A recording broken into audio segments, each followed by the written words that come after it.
Why do so many men lose a woman's respect right after winning her over? And why does living together, which should strengthen love, become the silent beginning of contempt? There are times when the body becomes a mirror of the unconscious. It begins to resist, deny, and close itself off from desire. Jung saw this as a profound sign. Instinct, when repressed or distorted, creates a living shadow within us. This shadow is not only moral but biological. It alters the way we feel, react, and even love. The body ceases to obey the mind because it carries the truth the ego tried to hide. Rejected desire does not die. It transforms into a symptom, into tension, into repulsion, or into indifference. This video is about what happens when the body rejects desire, when the soul splits, and when the shadow of instinct begins to demand to be heard, even if silently. There was a man named Elias, 42 years old, who lived torn between reason and his body. Married, the father of 2 children, he believed he had built a stable life, but something silent began to break within him. One morning, he realized that his wife's touch aroused nothing in him. No pleasure, no curiosity, just a strange apathy. It wasn't physical exhaustion. It was as if his body had decided of its own accord to close the doors to desire. Frightened, Elias sought medical attention and underwent tests, but nothing abnormal was found. The problem wasn't his hormones, but something deeper. He felt an unfounded repulsion, a loss of connection between instinct and affection. His body reacted as if to protect itself from something invisible. His rational mind tried to justify it. It's just the stress, the work, the weather. But Jung would say it was the unconscious draining energy from his libido. Not just sexual desire, but the life force that moves the soul. Elias wasn't sick, he was being summoned. His body had become the voice of what he had denied for years, the exhaustion of living a life devoid of inner truth. Modern psychology recognizes that the body is not only a biological structure, but also a mirror of the psyche. Recent neuropsychological studies show that chronic suppression of impulses and emotions alters brain chemistry, reducing dopamine, the neurotransmitter responsible for pleasure and motivation. When the body rejects desire, it expresses a symbolic breakdown between the nervous system and the unconscious. Researchers like Antonio Damasio and Candice Pert have demonstrated that the body and mind form an integrated system of emotional communication. Desire, therefore, is not just a physical impulse, but a language of the unconscious. When repressed, this instinct is redirected into symptoms, anxiety, blockages, apathy, or sexual repulsion. Jung called this withdrawal of libido, a movement in which vital energy returns to the psychic depths to be reorganized. Psychosomatic studies indicate that people who intensely repress pleasure tend to develop unexplained pain, hormonal disorders, and even depression. The body, silently, plays the role of the unconscious. It denounces the imbalance between instinct and morality. Rejected desire doesn't disappear, it merely changes form. It returns as a symptom, like an invisible echo demanding integration. Modern science confirms what Jung intuited almost a century ago. When the body rejects desire, it's the soul that's asking to be heard. Jung described desire as a direct manifestation of psychic energy, libido, which is not limited to sexuality, but represents the entire life force of the human being. When this energy flows freely, there is movement, creation, and the joy of living. When repressed, it fragments and creates internal distortions. The rejection of desire in this context is an unconscious attempt by the ego to control instinct, to impose morality over nature. We can understand this phenomenon on 3 levels. The first is instinctive, where the body seeks pleasure and the continuation of life. The second is psychological, where desire is filtered by morality, guilt, and the need for approval. The third is symbolic, where desire is transformed into creative, spiritual, or intellectual expression. When the body rejects desire, we are usually stuck between the second and third levels, the conflict between what we feel and what we believe we should feel. The shadow of instinct emerges precisely in this interval. It is the part of us that continues to desire, even when the ego pretends not to hear. Rejecting desire is not a sign of purity, but of fragmentation.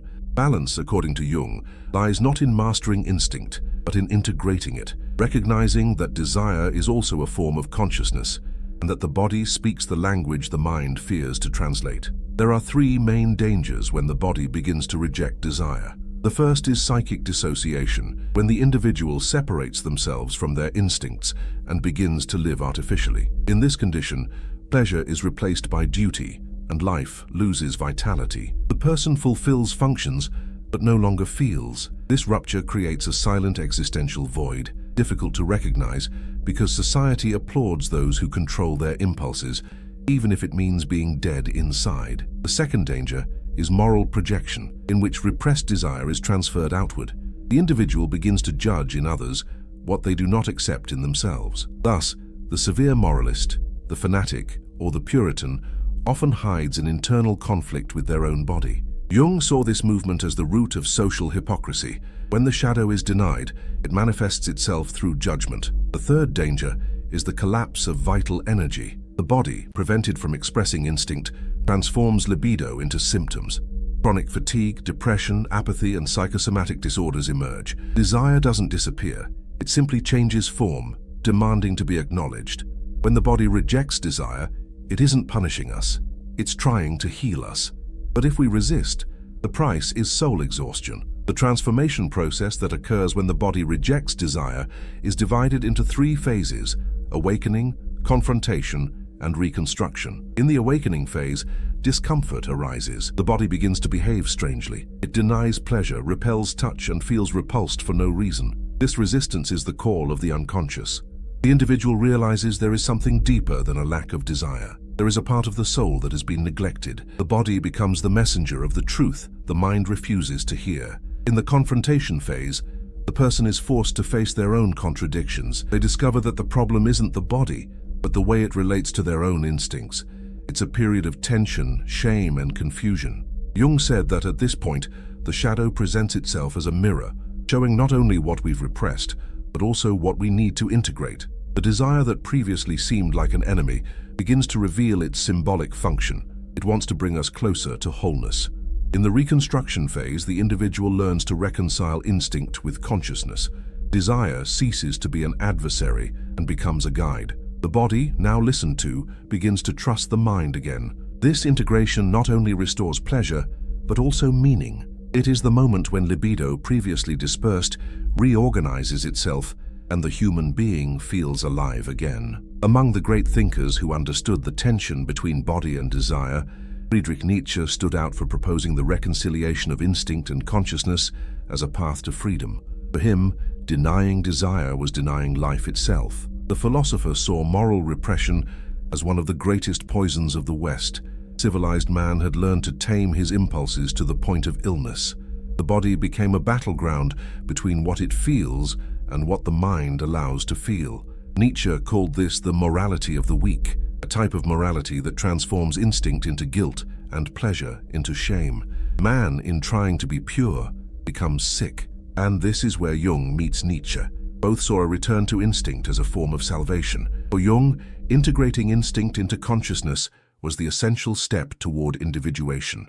For Nietzsche, it was the rebirth of the free spirit, the human being capable of dancing on his own contradictions. Those who dare to look at their own shadow and accept what lives within it are freed. But those who continue to deny desire, believing it can be purely rational, end up being devoured by it. The body, in this case, doesn't take revenge. It merely reveals the price of repression. Another profound example of this struggle between body and desire can be seen in St. Augustine. Before becoming one of the central voices of Christianity, Augustine lived intensely with the pleasures of the world. He himself recounted in his Confessions that for many years he was a slave to his own impulses. He sought freedom through pleasure, but felt increasingly imprisoned. When he finally converted, he interpreted the body as a source of temptation and the spirit as a path to purification. This rupture led to an internal conflict that remained with him until the end of his life. The man who had loved deeply began to fear love itself. What he desired with his body, he began to condemn with his mind.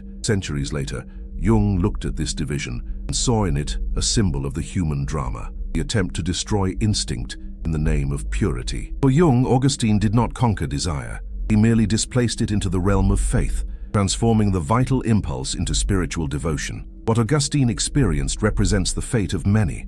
When the body is denied, desire seeks refuge elsewhere, in religion, in guilt, in the ideal. And man, divided between flesh and spirit, begins to live as a stranger within himself. When the body rejects desire, this isn't just an individual phenomenon. It's a reflection of something that also occurs in human relationships. Desire is an invisible bridge between two unconscious minds. When blocked, this bridge collapses, and the emotional bond becomes mechanical, soulless. The person feels something is lost but doesn't understand what it is.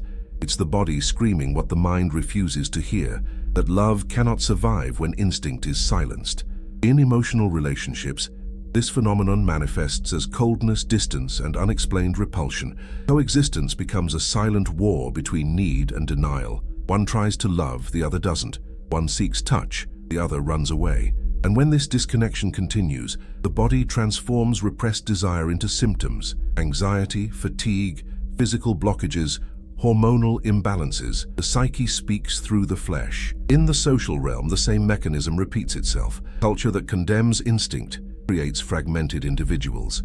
People who work hard but feel little, who talk about love but can't bear vulnerability. When desire is seen as weakness, the soul becomes sick with restraint. Jung called this the collective neurosis of civilization, a state in which human beings disconnect from their biological and spiritual roots.